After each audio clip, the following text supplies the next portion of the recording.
Un par de aclaraciones con respecto al video anterior sobre el acceso remoto a la computadora a partir de otra computadora para copiar datos, carpetas, archivos, videos de una computadora a otra de una manera muy simple, muy fácil. Primera aclaración, con el procedimiento marcado anteriormente, lo que uno libera, lo que uno permite el acceso es solamente al usuario public o öffentlich dentro de la computadora. Uno no libera el perfil o el usuario Esteban o Giren o como se llama Gretel.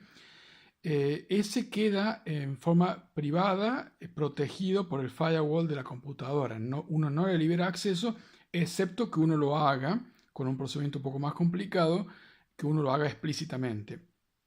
Entonces voy a mostrar cómo aquí se ve que el usuario öffentlich o public es el único que está habilitado. Acá estamos en la computadora Aspire 5 o Aspire V y entramos remotamente a la computadora HP Norge. Tenemos usuarios y acá el único usuario que está visible es öffentlich. El otro usuario, los otros usuarios, directamente no están visibles y tampoco están accesibles para ingresar desde esta computadora. El único que yo liberé con el procedimiento anterior fue el usuario öffentlich y dentro de eso todas las carpetas que pueda haber dentro de öffentlich.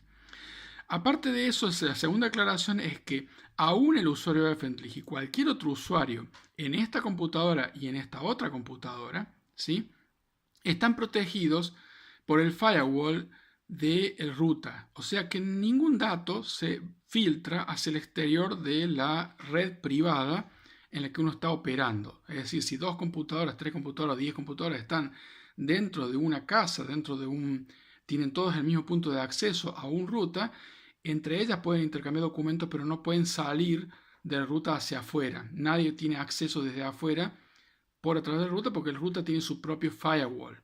Entonces no hay problema de pérdida o liberación de datos al exterior, ¿sí?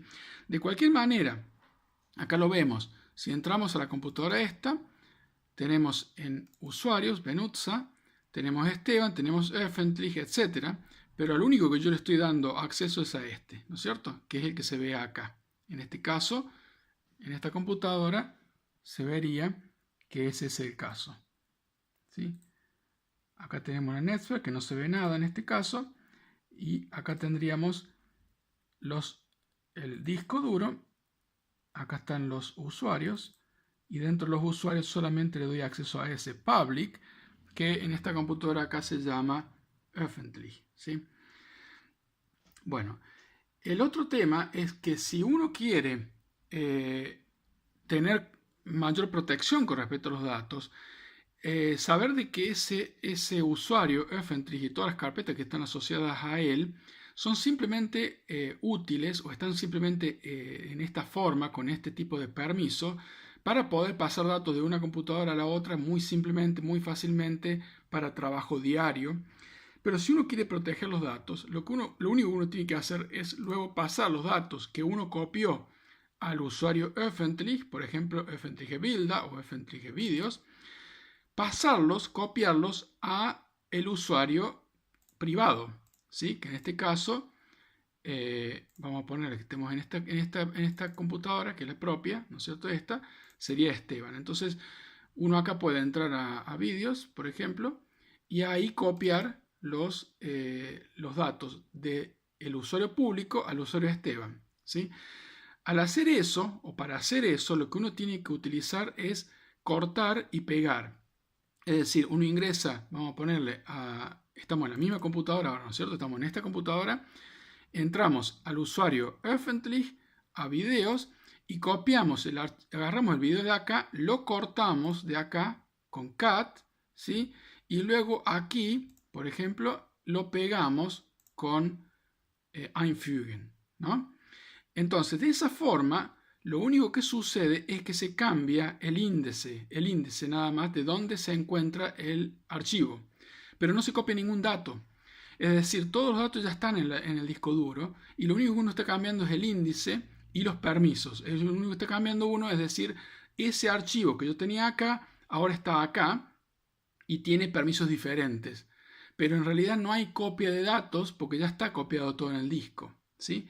Si uno en lugar de hacer corte y pegar, o sea, cortar y pegar, si uno lo que hace es copiar o lo que uno hace es drag and drop, es decir, agarra uno acá y los tira para acá los datos, lo que uno está haciendo es duplicar los datos. Es decir, todo lo que está acá se copia acá y se duplican. Y eso demanda tiempo. Es decir, si uno tiene pocos datos es poco, pero si uno tiene muchos gigabytes, horas de video, uno está duplicando los datos, está copiando todos los datos de este usuario a este otro usuario dentro de la misma computadora, y eso demanda tiempo al margen de que ocupa espacio de disco, porque está duplicando todos los datos. Entonces simplemente lo que hay que hacer es cortar y pegar. Lo único que hace uno con eso es cambiar el índice, cambiar dónde se encuentran los datos, a quién le corresponde, qué permisos tiene, pero uno no duplica datos. Y otra aclaración es que de cualquier manera los datos no tienen que estar en el disco interno de la computadora, sino que tienen que estar en un disco externo, porque el disco interno es muy pequeño y no está hecho para estar copiando y pegando datos todo el tiempo. Entonces, grandes cantidades de datos tienen que ir directamente a un disco externo. Por lo tanto, todo este tema no se daría o no se da, simplemente uno, después de copiarlo al disco interno, a la carpeta pública, uno lo copia, y en ese caso sí es copiar, no es cortar y pegar, sino es copiar al disco externo, porque el disco externo es otro disco. Entonces uno tiene que necesariamente copiarlo. Es más, si uno utiliza drag and drop, la computadora va a interpretar o va a saber que tiene que copiar, porque no puede cortar y pegar. ¿Sí? Va a duplicar los datos del disco interno al disco externo.